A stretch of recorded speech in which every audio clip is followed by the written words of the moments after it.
Merrick Garland and the Department of Justice would have you believe that no one is above the law. I say that's a fairy tale and utter bullshit, and I'll prove it to you. A sitting president in the Oval Office can commit virtually any crime and not get indicted.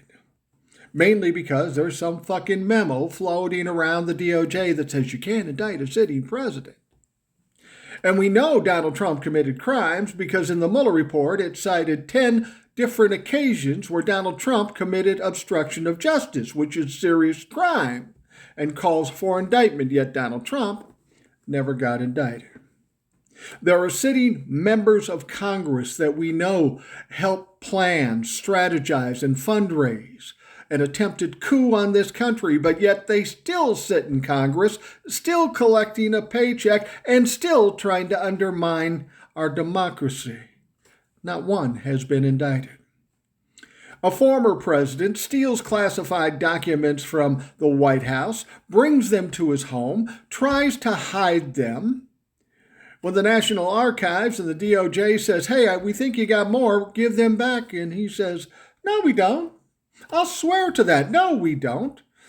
He lies to the Department of Justice. Well, the Department of Justice isn't buying that bullshit, so they issue a search warrant. They go through Mar-a-Lago and find a bunch more classified documents.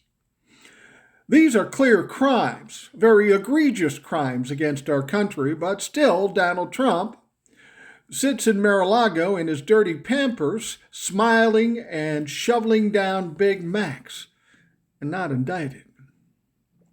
Now, Merrick Garland, I've said all along that we need to be patient, and that is true.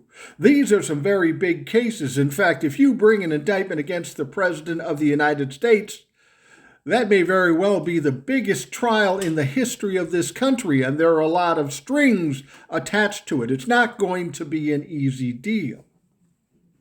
But if you want us to believe that no one is above the law, at some point, you have to do your job. We've been patient. Time is running out. Time to get to getting. You're either going to do your job or you're going to walk away in shame, and we're going to replace you with somebody who can fucking do the job.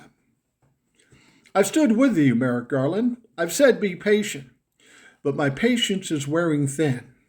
I'm tired of the government letting Matt Gaetz go and maybe letting all these other fucking clowns go. This country can't live with that if people aren't accountable. Merrick Garland, do your fucking job.